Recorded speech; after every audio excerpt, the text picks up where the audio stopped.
All right, have and have not fans. As promised, my video of this. Wow,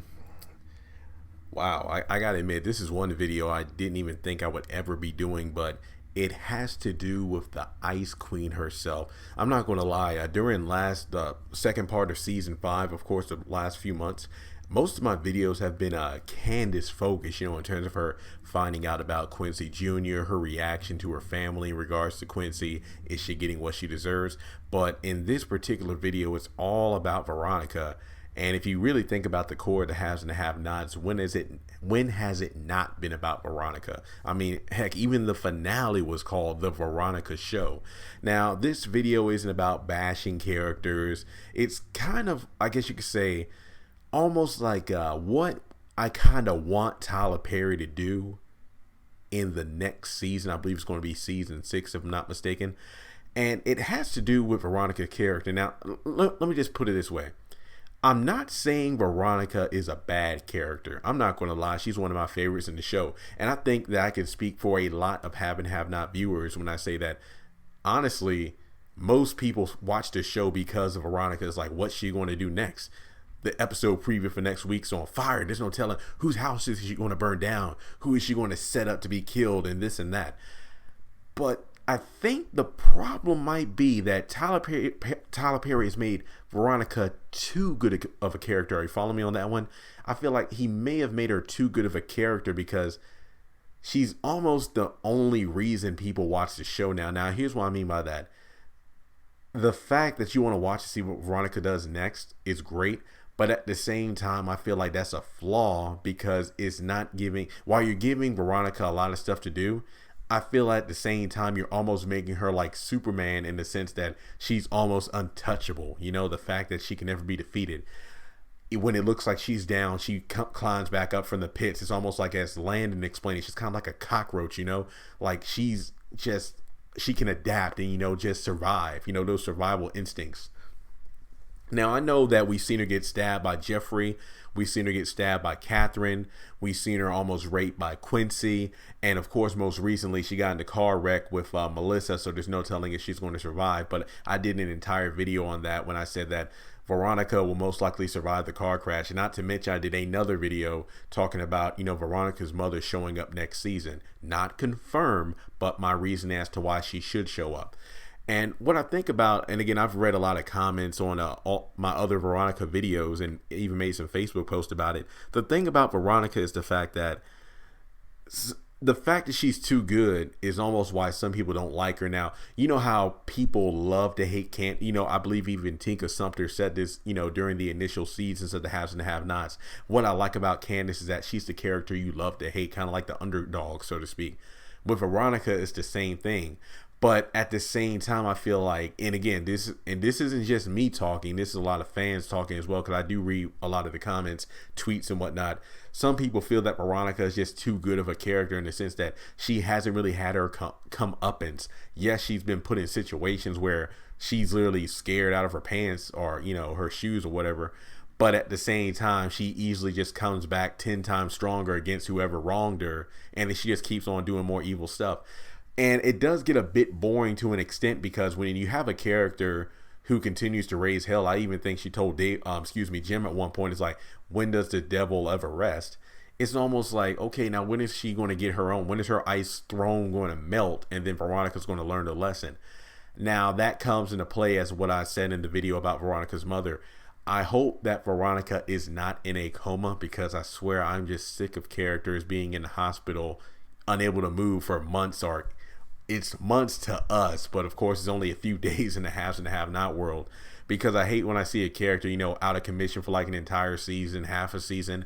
I thought that it would be ironic, delicious irony, if Veronica is in the same situation she threatened Melissa with when she said, hey, if you ever threaten the life of my grandchild again, I'll put you in like I forgot her exact wording, but she said that I'll put you in a state where you won't be able to move a muscle, but you'll be aware of everything that's going on around you, almost like a comatose state, so to speak, or, being paralyzed. But I feel like that will be delicious irony to happen to Veronica because she threatened Melissa with that. And when it comes down to her mother coming, let me just say this about Veronica. The fact that Veronica is getting so much attention is a good and bad thing, because it's good to see a character like that, do her thing. But at the same time, she is just pulling, I wouldn't say pulling the same tricks, but it's almost kind of getting old, like Candace, in the sense that this girl never learns her lesson. She's just going to keep on whoring herself out, blackmailing people, and then the cycle continues. With Veronica, it's like, oh, what she's going to do, what is she going to do next? But at the same time, it's like, when you see a character, she's not pulling the same stunts, but she's pretty much up to no good as she usually is. What I think would add more depth to her character is, again, why I suggest her mother show up in the next season, because I really feel like we should get some more background on these characters, because it'll make us relate to them more, see where they're coming from. And I'm going to do a separate video all about my ideas. And again, Tyler Perry, if you're watching, I swear, please call me, about a have and have not movie. It's pretty much like a prologue to the actual series. Tyler Perry tickled at the idea during, remember, season 2 of the Haves and the Have-Nots. After every episode, it used to be the Tyler Perry show, where we got the cast members of the Haves and the Have-Nots in like an interview setting. And he even joked about the idea of, ooh, what if I make a have and have not movie? How Jim and Catherine met, how Hannah got pregnant with Ken. Basically all the stuff we've been hearing about in the series, but seeing it on the screen before it happened, like Wyatt when he was at the Bible camp, how Jim and Catherine met, things like that. And I want to do a video separate on that as well. But I feel like Veronica is stealing so much of this. And again, don't get me wrong, Angela Robertson plays the hell out of that character. Same with Renee Lawless in terms of, I feel like Catherine is perfect, because she is one of my favorite characters as well, because she can steal a scene just by one look. Just by her and Veronica are just masters of that. Now, the reason I think that Veronica getting so much attention is a bad thing is the fact that it doesn't leave much for the other characters. Because when you think about it, how many characters, how many viewers like yourself want to say, ooh, I wonder what's going to happen to Wyatt this week? Instead of being somebody who's interesting, Wyatt's been written to be just a throwaway character in a lot of ways. Like I said, he really started to pick up towards the end of the season, where we saw him getting clean, but then he kind of before that he backtracked, with the whole ratting out his parents to the new DA and stuff like that. And he was just kind of like taking up space rather than contributing to the overall story. He's just adding more fuel to the fire rather than actually, becoming something positive.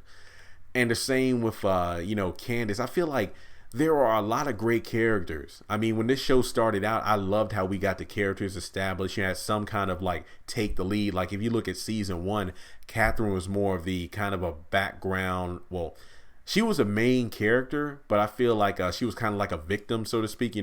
She was she was alone in her life because there was nobody around her to help her out, to be a true friend. Enter Hannah. And Catherine was a main character. And towards the end of that season, after she got out of the surgery for her breast cancer, she told Hannah, you know what? I tried to keep this family together and almost tore me apart, basically her health. So I'm just going to sit back and watch it all fall apart. That has to do with Candace, her affair with Jim, Wyatt, his destructive behavior. Same thing with Amanda. And then in season 2, you can notice how Catherine took a back seat that entire season. It was all about her worrying about Wyatt due to the hit and run. Her major claim to fame in the season was, taking Benny off of that taking Benny out of that county hospital and then putting him in the Mercy Hospital, I believe, to get him the healthy assistance he needed, as well as her waning friendship with Hannah due to the fact that Wyatt was the one that hit her son. So then you look at season 3, after the death of Amanda, and that's when, she drugged Celine by the hair, and you saw Catherine coming to her own. So as what I'm saying here is that during the first couple of seasons, you have a rotating cast where the main cast was still the same, but some characters took more leading roles than others. You see what I mean? But Veronica has been the bad bitch of the series for at least 2 seasons now. At least for the past couple of seasons, she has been the main character. So I feel that Veronica is, in a way, is too good for the show, but like the old saying says, too much of a good thing is too much of a good thing. So kind of show some more love, Tyler Perry, to some of your other main characters, like characters like Jeffrey, who are interesting, but it just gets a bit sad where we just see the same recycled material for him all the time, speaking like a child, playing the victim, not being able to stand up for himself, and those kind of situations.